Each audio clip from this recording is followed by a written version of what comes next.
Alright, here's the Sears GT19.9. I think it's a 78. My grandfather's. I pretty much just cleaned the hood and fenders and cleaned it all up a little bit. The only thing that really needs to be done is seat needs to be reupholstered. As you can see, just normal wire. It's got the shine from all the wire. Like I said, my grandfather used it, every week during the summer, at least once a week. There's the gas tank. Um, Here's the new belt right here. Here's the pulley that I told you was put on right here. New pulley. Right here, this is where the tensioner is behind this. And you can see where they had it, which was stupid tight. And I had to go back and retension it, which was all the way up, which was the normal driving and running position. There's the engine.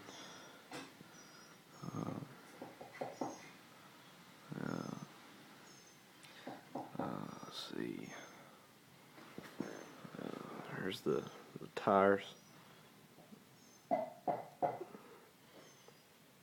See, Sears. That's all cleaned up.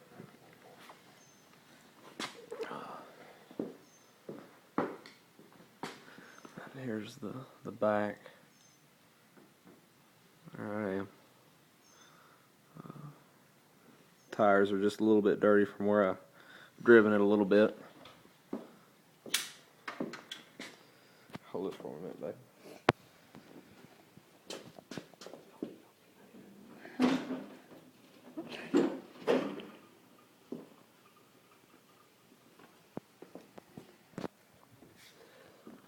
Here's the inside. This battery, I don't know how old it is. I know my grandfather used it, but it still starts it pretty good. Here's all the electrical stuff. None of this was touched. Everything is all original. Nobody touched the electrical stuff, except for the points have been changed, which my grandfather bought brand new from Sears, and I changed them myself about 3 years ago. Plugs were changed about 2 years ago that I changed for my grandfather. And then here is the, I don't know if you can see this, probably not. See if it can focus. No, not at all. There's a serial number right there, but anyway, that's the whole thing going on there. Can you see that? No, I can't see that.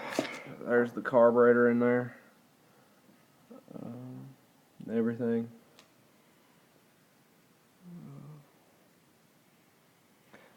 My grandfather put this on there a long time ago because this was keeping this from rubbing up against this panel right here.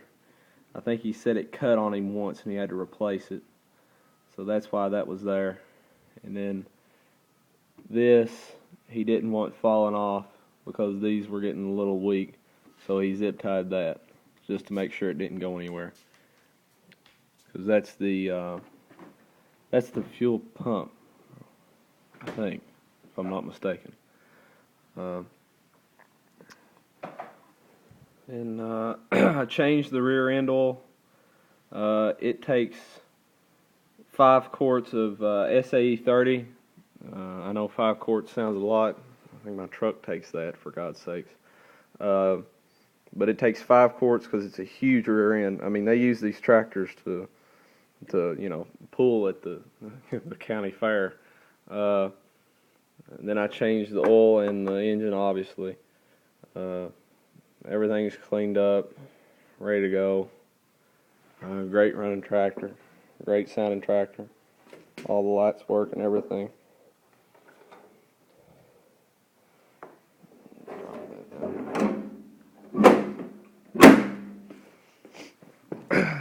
get on in here. Let's see, let me show you the lights first before I start it up. Backlight works, it's all original.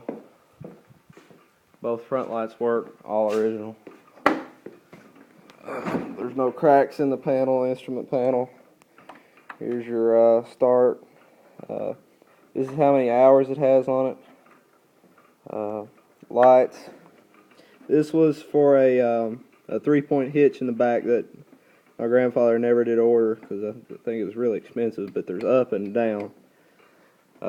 Choke and throttle. Then I have the manuals here. The manuals, the owner's manual for the rotary deck. And then I have the owner's manual itself that my grandfather bought, you know, it came with it when it was brand new. And I've got some other random stuff here. This is on the hood, I think, for starting. These are all the tags when it was brand new.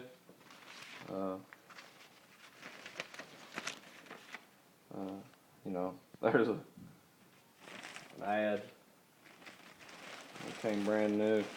Here are the old points and condensers. They're still fine, really.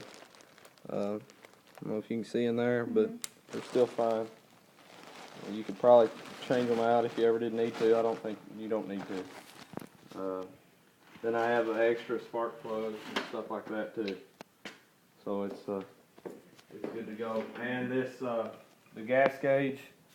Ever since I can remember as a little boy, when my grandfather had it, it never worked, and it was always busted. I think it'll start up. It's pretty cold. I just kind of barely started it just to move it. But I mean, if you come around here, my hand's on the muffler, so it's not cold at all. Or it's cold. Oh, sorry.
Hope you like what you see.